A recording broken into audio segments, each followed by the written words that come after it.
Hello everyone and welcome back to my channel. Namaskar, মই Devi আপোনালোকক সকলোকে মোৰ ইউটিউব চেনেললৈ পুনৰবাৰ স্বাগতম জনাইছো। বহুত দিনৰ মূৰত এটা ব্লগ বনাম বুলি ভাবিলো।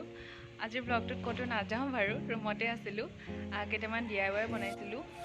এখন পুৰণা প্লেট এটা নতুন ৰূপ দিবলৈ চেষ্টা কৰাৰ লগতে ৰুমতে থকা কিছুমান অলাগতিয়াল বস্তুৰ পৰা কেইটামান ফুলৰ টাব বনাবলৈ চেষ্টা কৰিছিলো আৰু ভাবিলো আপোনালোকৰ লগতো শ্বেয়াৰ কৰোঁ। গতিকে আপোনালোকে ভিডিঅ'টো শেষলৈ চাই থাকিব আৰু যদি চাই ভাল পায় তেন্তে প্লিজ লাইক শ্বেয়াৰ কমেণ্ট কৰিব আৰু লগতে মোৰ চেনেলটো ছাবস্ক্ৰাইব কৰি কাষতে থকা বেল আইকনটো প্ৰেছ কৰি দিব।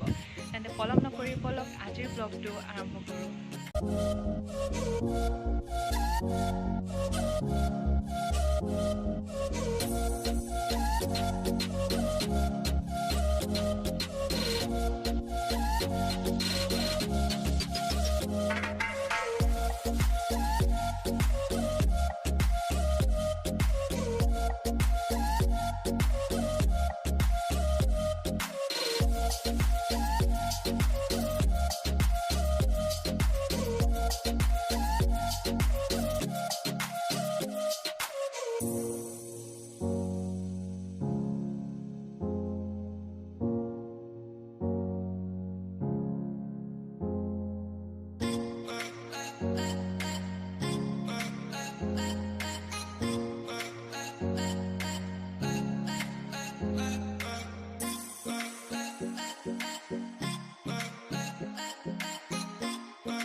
খনৰ একাষে আছে শক্তিধাৰিণী দুৰ্গা মাৰ ৰূপত এগৰাকী নাৰীৰ ছবি আৰু আনফালে আছে কবিগুৰু ৰবীন্দ্ৰনাথ ঠাকুৰদেৱৰ একলা চলৰে গানটোৰ প্ৰথম দুফাকি।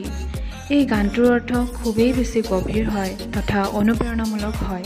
হয়তো আপোনালোকে নিশ্চয় শুনিছে। ছবিখন যেতিয়া ক'ৰবাত সজাই থ'ম ইয়াত চকু পৰিলে যাতে মনটো ভাল লাগে ছবিখন চাই আৰু লগতে লাইনকেইটা পঢ়ি অনুপ্ৰেৰণা পোৱা যায় আৰু আগবাঢ়ি যাবলৈ শক্তি পোৱা যায়, সেই কথা ভাবিয়েই প্লেটখনৰ এটা নতুন ৰূপ দিবলৈ চেষ্টা কৰিলোঁ।